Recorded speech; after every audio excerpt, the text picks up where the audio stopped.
On this episode of Star Trek Universe, our review of Discovery 408, All In, right after these words from our mystery sponsors.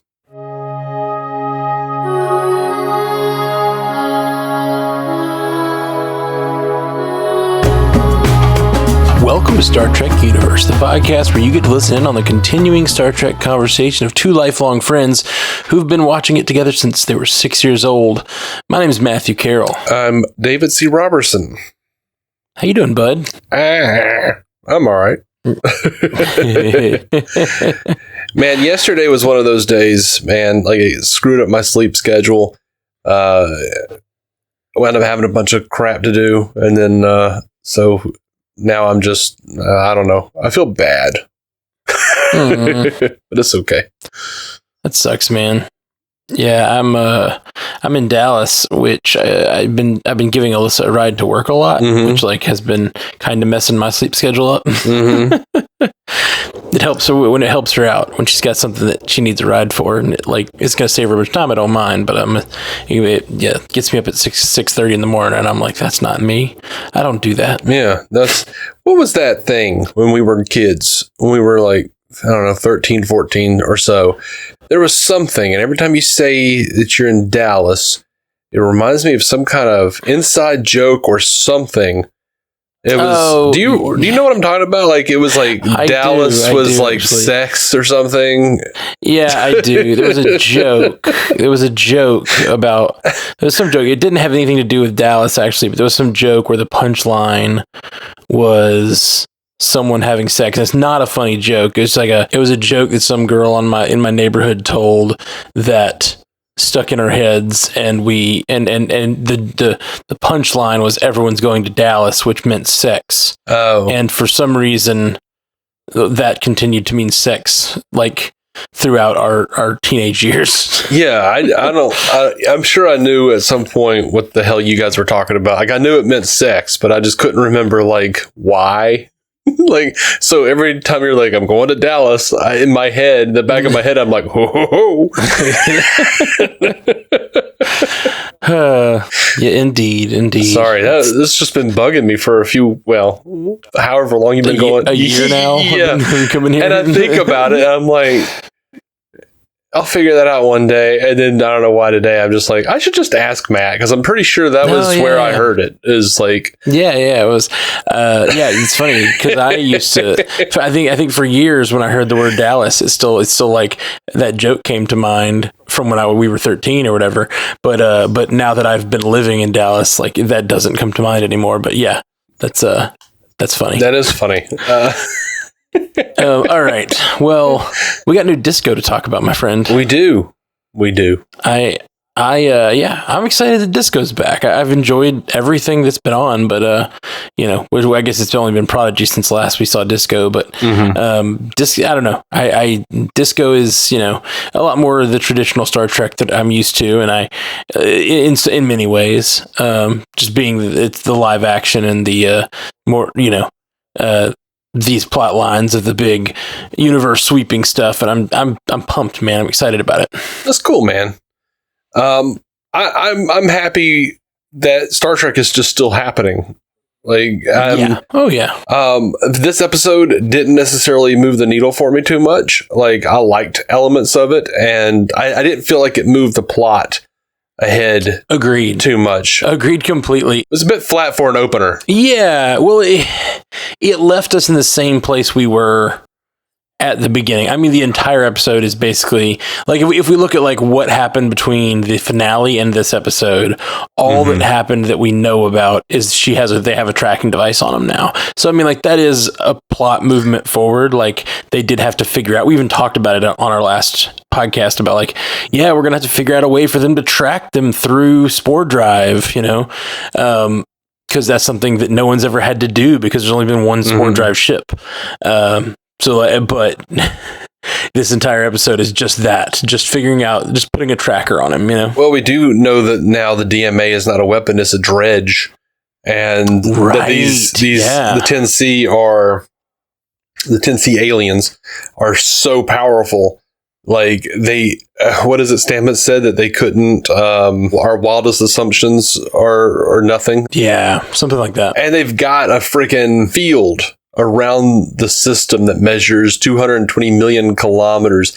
And I did look that up. It is 10% bigger than the Dyson Sphere from TNG's Relics. Like, remember the Dyson Sphere that like Scotty and Franklin crashed on in Relics? Vaguely. And it was like, holy shit, it's a Dyson Sphere. It's like, a big metal thing that's just covering a system. Yeah, it's bigger than that. Yeah. They said it's big enough for a star and multiple, and 2 or 3 whatever orbital bodies. So yeah, this seems like some sort of really powerful alien, but it's strange because they don't seem godlike. Like when you have the Q that seem to be able to just like do whatever they want to do, but with the snap of a fingers. That's like magic, But this is a race that seems to, for whatever reason, it needs to build this field. It looks like some sort of maybe protection from prying eyes, and it also needs to dredge for energy. Sort of like this is maybe their version of drilling for oil or whatever. Yeah, but what does that mean? In relation to Starfleet, Well, I'll tell you what, they used boronite as fuel, is what they said. And boronite, sure enough, is from Star Trek canon. It was discussed at length in Voyager. And it's an element that forms naturally in infinitesimal quantities. And the Borg used some boronite ore to synthesize a single omega molecule, but were unable to repeat the experiment as they never found another source of the ore in Voyager's The Omega Directive. So it's kind of a rare, hard to get thing, but it's extremely powerful. Yeah, they said here that boronite, they had to look for across the entire systems that were destroyed by the DMA, and they should have found trace amounts of it because it's kind of like ubiquitous across the stars in trace amounts. So that's just like that in itself leads you to believe if they're just trying to find this small amount of boronite by like completely extracting a system like that, Yeah. And I mean, I think we're clearly getting to some sort of question of the ethics of this sort of like destructive drilling, for lack of a better term. Whatever these aliens are, they're destructively drilling into our environment or whatever, but where are they from? Like, are they from this place, or is that just where they've come to? Like, it almost feels like they're just in an outpost out in the edge of the system, and they're just like using our entire galaxy as a fuel source, Yeah. As if we would go to like, let's say, an area of the ocean, and we would like build a little observatory where they're going to be like drilling. It's like a drilling platform, right? Like, so this thing that's out on the edge of the galactic barrier could just be their drilling platform. It might not be even like their species. It could just be a couple of beings on a drilling platform. Yeah, could be. But it does, seem to be. It now seems that yes, in fact, Starfleet was right. It's not a weapon. It would have been better to go to try to talk to them and be like, "Hey, y'all are killing us. Can you stop?" It's possible that it would be better. It's still very possible that like this group is still just doesn't care about this life. The life forms of this universe. I mean, I feel like whoever this is, they've got to know what they're doing. I mean, I guess. This could be akin to what happened in season 2 of Discovery, when they found out that the Discovery's traversal through the spore were affecting those spore. It was killing aliens. the mycelial network. Yeah. Right. They had that whole episode where like Culver is trapped there with the sort of spore drive aliens or whatever. And they're like, you're hurting us, it could be something like that where they don't even know. But then again, whether they know or not, once they know, will they care? Because in that episode with Culber, the Federation, decides to try to change their ways of how they're whatever. I don't even remember exactly what they decided to do. They decided to change the way they're using the spore drive Right. So as not to harm these guys. Mhm. But in the opposite, in the mirror universe, they are also affecting the mycelial network and destroying it, Mhm. and they don't care. Yeah. Like they're just, and even to their own detriment, they don't care. Yeah. As they said, if Book and Tarka destroy the DMA, these aliens with weapons beyond our wildest assumptions will see it as an act of war. And then everybody's definitely going to die. Yeah, that's true. Pretty likely. So you got to try to diplomatize. You always got to try to diplomatize. Diplomatize in Dallas. That's the real reason Book and Michael broke up. They want Michael to be more like Kirk. She's got to get it on with one of these sphere aliens or whatever they are. True. Definitely got to get it on with a sphere alien. Hey, but not the sphere alien from Enterprise. Speaking of spherical aliens, what about that changeling turning into a tribble? That was fun. And rolling across the floor. That was fun. Yeah, overall, so this episode, as you said, I don't feel like it moved much forward. Mm-hmm. I mean, we do get those two reveals, but what we did get was just like a fun episode of like the Star Trek universe where there's like gambling and intrigue, and it felt like all kinds of, it felt like they were returning to their courier lifestyle, Mm-hmm. I always like when Star Trek goes to the little seedy alien bars. Yeah, for sure. And I feel like there's like a lack of that to some degree. Like there's a lot of Star Trek where that doesn't happen, but there's just a number of episodes where it does, and it's always really nice. Yeah, you remember and I really like the whole like.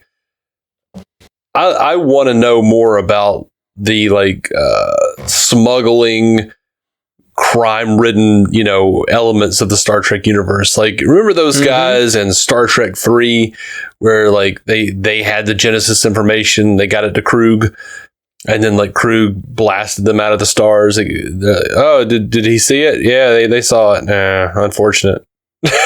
Boom. Like Mal Reynolds didn't do well that day.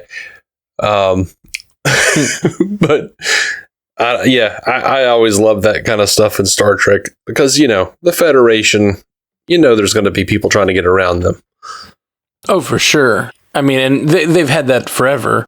All the way back to the original series, there are like Harry elements Mudd, like baby. that. Harry exactly. Mudd. But we haven't seen it en masse. It hasn't been as prevalent in a lot of the Star Trek, especially I guess TNG era felt very, where you go to all the planets are these planets with their very specific political situations that we're going to discuss with their leaders, and it's not like just dealing with people in bars, yeah, and crime syndicates and stuff. It's like we didn't really get it at all almost, and then like there was like a whole series of it in DS9 where it's just like, Quark, I'm watching you. Well, there's Quark, and there's also Garrick, who seems like has all kinds of weird connections, and they're constantly worrying about smugglers on that show, even the ones that aren't like common to the show, like they aren't main characters like Quark and Garrick, but there's just constantly like someone's on the ship and we got to watch out for this rogue element, It's a ship. I call it a ship, but the station. I know what you meant. Love it. I love that stuff, and it just feels realistic that there would be and not only there's all kinds of political dissidents and stuff on DS9, but there's also just people looking to make money or fake their death or like whatever. There's always someone trying an angle, having their own purposes, and it's not always about some larger political purpose or like a planet size struggle or whatever. Yeah. So it's nice to see. It was. And this episode had a lot of DS9. DS9 is our favorite series. They had a lot of DS9. They actually had a lot of references from a lot of Star Trek in this episode that I enjoyed. But I did love seeing a little DS9 love, like Felton Prime. The mention of Felton Prime, Cardassian planet from DS9. You know, seeing the Changeling, first live action Changeling that we saw since the last episode of DS9. Wow. And I like hearing DS9 still canon. Like sometimes they ignore it to a point where I'm just like, yeah, it's something that it really bums me out because I think, you know, like you said, DS9's our favorite. And so much of the crossover that they've been doing, I mean, clearly Picard is a lot of TNG crossover. But even on Lower Decks and Prodigy, they're like all about the Voyager crossovers, you know. And TOS, yeah. I mean, we did get that holographic version of Odo, which was amazing, and we got Quark's bar in Picard. So there've been a few things, but it does feel like the major crossovers, like the actual characters appearing and stuff, have been mostly Voyager stuff. Biggest example being, of course, Janeway. Yeah, I do feel like it's mostly Voyager and the original series. You know, with TNG coming in a fair third.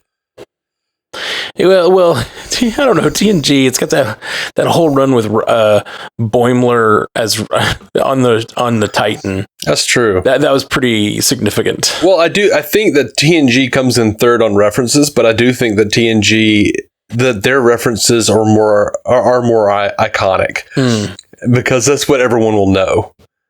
Like, you know what I mean? That's possible. Yeah, that's possible. I think they all have, you know, we grew up in that era, and I think like that resonates with us for sure. But I think because of Lower Decks occurring in the TNG era, basically, or like directly after. There's a lot of references. There's a lot of similarities that don't reach the like level of reference, but they're just like, oh, these ships look like this, you know? There's literally the fact that Riker is a captain, you know, like just the fact that Riker is there is just like, you know, only possible because they chose a time period shortly after TNG. Oh, yeah. And I guess Prodigy seems like it's pretty close in time period now that I think about it. Prodigy is definitely post-Voyager. Right. As is Lower Decks. Yeah. But yeah, I feel like Lower Decks, though, definitely they were going for more of a TNG feel. Mike McMahon, showrunner, that's his favorite series. So pretty much that whole show is a TNG reference. So yeah, no, for sure. Well, it literally is. There's like literally an episode of TNG called Lower Decks. Right. Yep. In name. So yeah, I have no proof and percentages about references. No, obviously. It does feel like DS9 gets the short shrift most of the time. Yeah, it really does. It feels very rare in comparison. But maybe we'll get more of that. Maybe in this episode, you know, I mean, it's happening in a casino, so you get that sense that this is a place similar to Quark's bar. Yeah. Man, I loved Owo in this episode. Yeah. I have loved her every time we've seen her. And look, I was thinking, like, God, if Tilly was here on the show still, she would have been there with Michael. Yeah. So if that's the trade-off we get, a little more time with Owo, I'm okay with it. Or oh wow, as they termed her. Right. The most ferocious fighter this side of Felton Prime. Oh wow. Oh, Oshiko. I forget her first name. I always like her. And I felt like she has been very underserved on the show. Agreed. I loved her conversation with Tarka. I don't remember anyone's first names, by the way. So if that was a minute ago when you were like, I don't remember, if that was, you know, you asking, you're barking I was just trying to remember because they said it as like a boxer. They gave her the middle name, Oh Wow, which I thought was very funny. It's something, Oh Wow, Oh Oshiko. It's a Woshikan. Oh, is it? Okay. Yeah, they said it like 50 times in this episode. But yeah, I loved her conversation with Tarka about, you know, loss and ego, and all of that was fantastic. Yeah, it's interesting to see someone come up against someone who's so smart. Like their intelligence is clear, like Tarka, but then you have someone that just has some wisdom that they don't have. you know? And that's always an interesting juxtaposition to see someone sort of someone who's so intelligent, sort of taken off balance by being challenged by someone that actually has sort of the wisdom to understand that knowledge isn't everything. Yeah.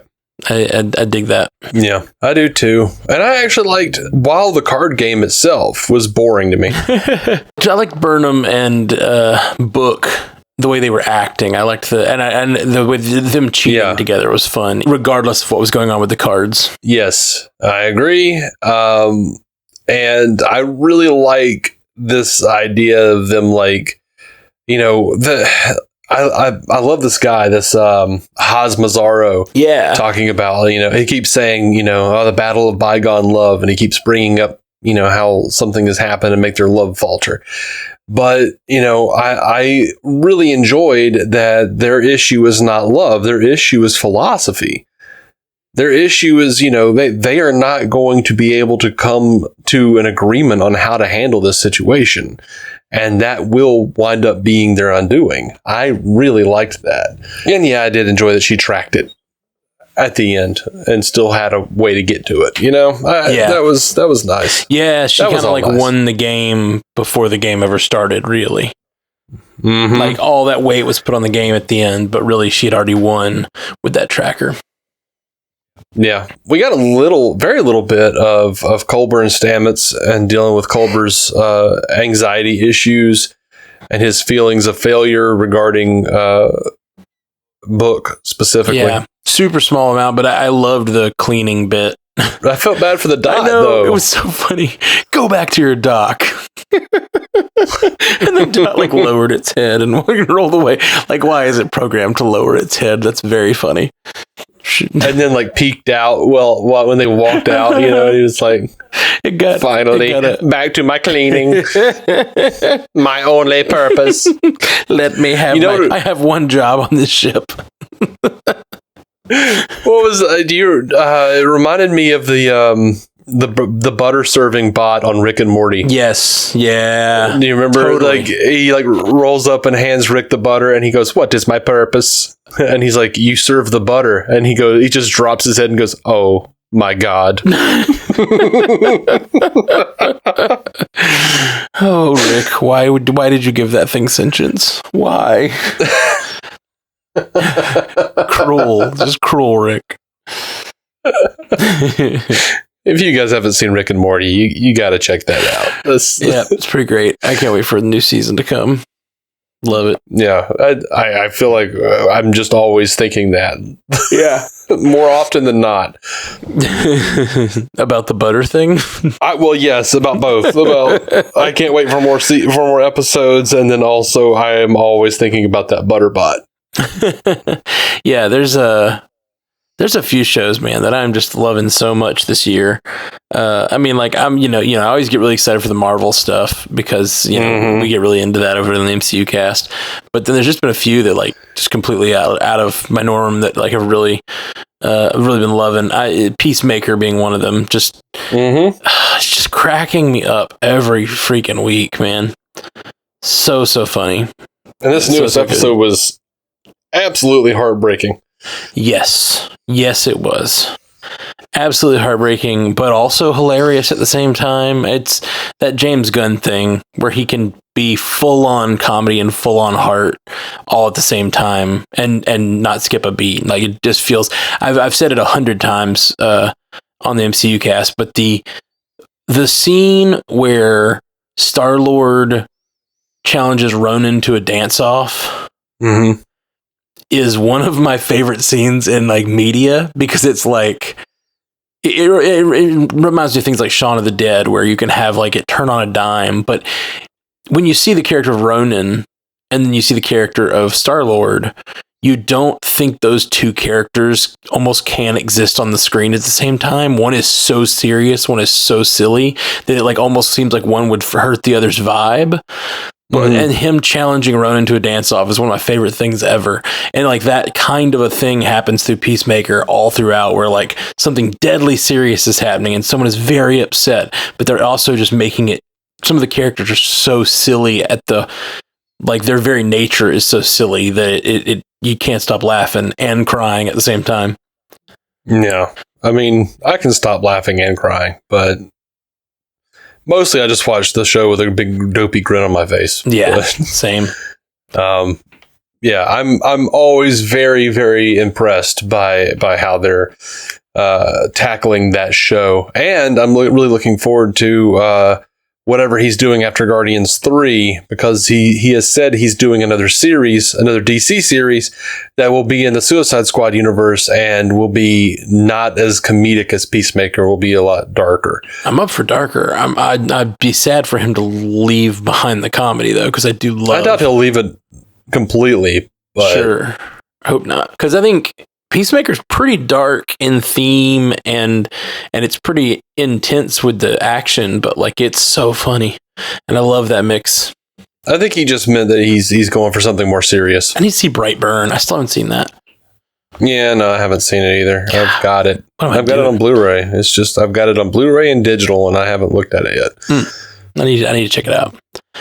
All right. Well, I guess we've gone afield of Star Trek. Is there any other things about this episode you wanted to touch on? I can't remember if we talked about when they did the mid-season finale. Did we talk about how the isolytic weapons that were banned as part of the second Khitomer Accords were used by the Sauna in Star Trek Insurrection? I think so. I feel like you may have mentioned it on the last episode, but so in Star Trek Insurrection, they used them on their own people or whatever. Mm-hmm. Gotcha. But yeah, I really liked all the little references. Haas trying to sell divorce scanners. They were a species from the Delta Quadrant and Voyager. I really enjoyed all of his weird sayings.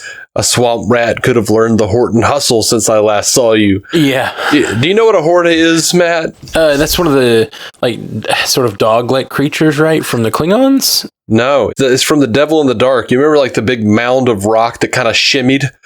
And like it turned out like the silicone orbs they were finding and using were like her eggs.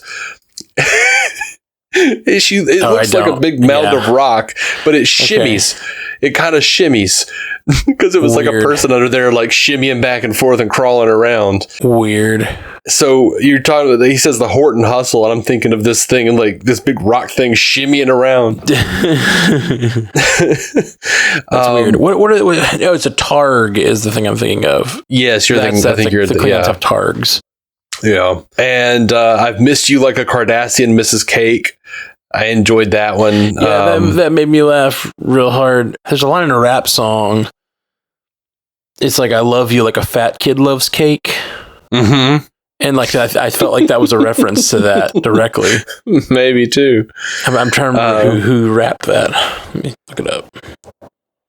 When he says I'm a banta tree either way, the bantan was a spicy vegetable that Neelix used on Voyager. Oh, fun.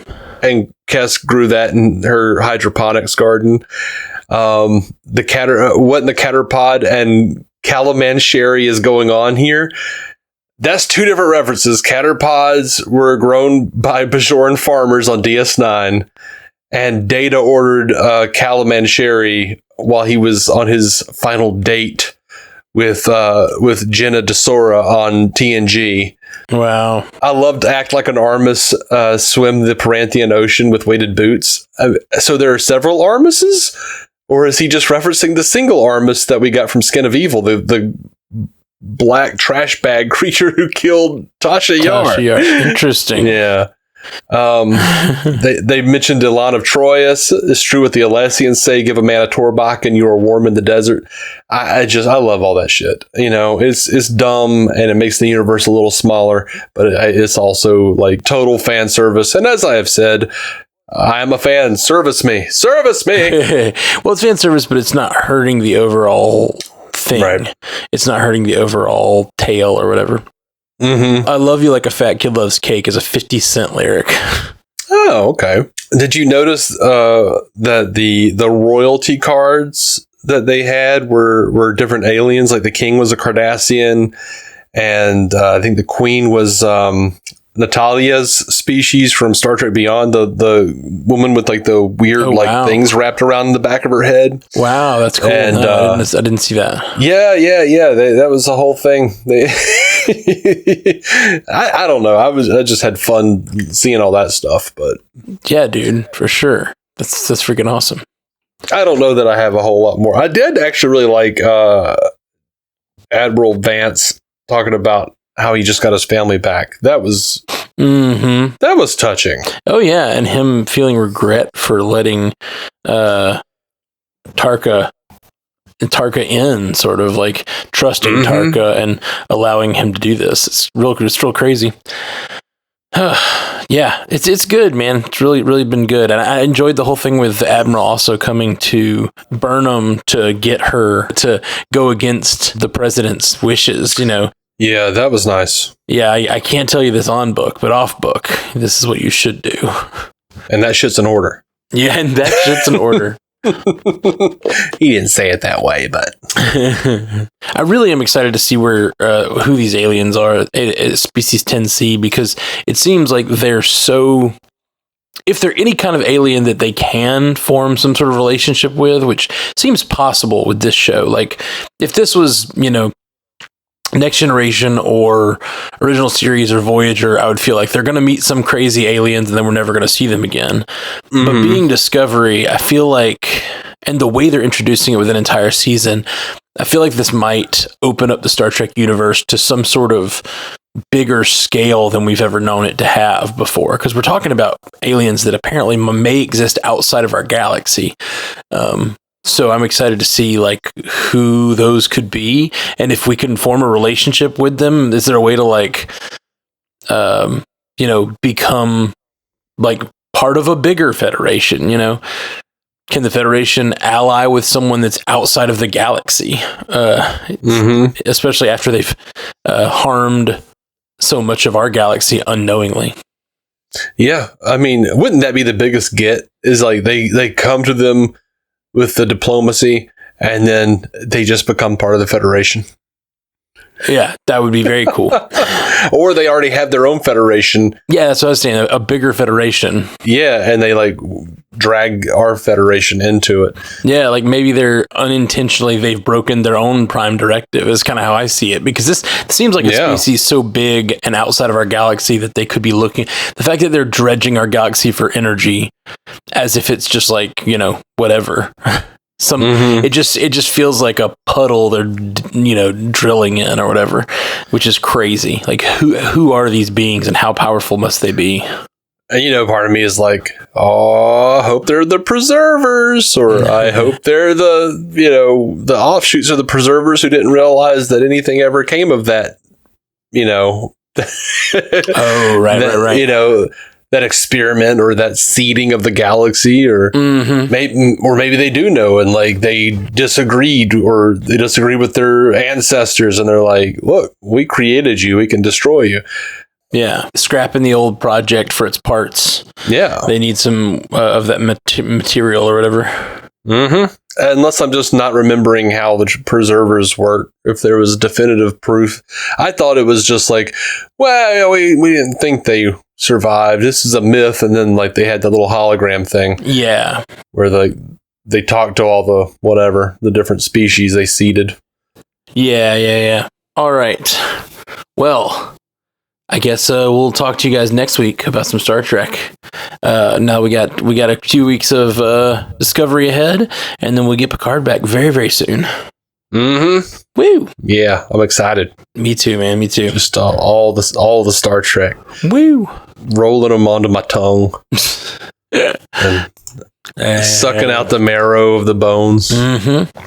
Gotta suck out the marrow, man. Zolan true. Gross. Live long and prosper. Oh, gross. Wonderful Star Trek marrow. Marrow doesn't move. Marrow doesn't move. I think of that so often. Damn critic. Damn Thank you for listening to the Star Trek Universe Podcast, a Stranded Panda production.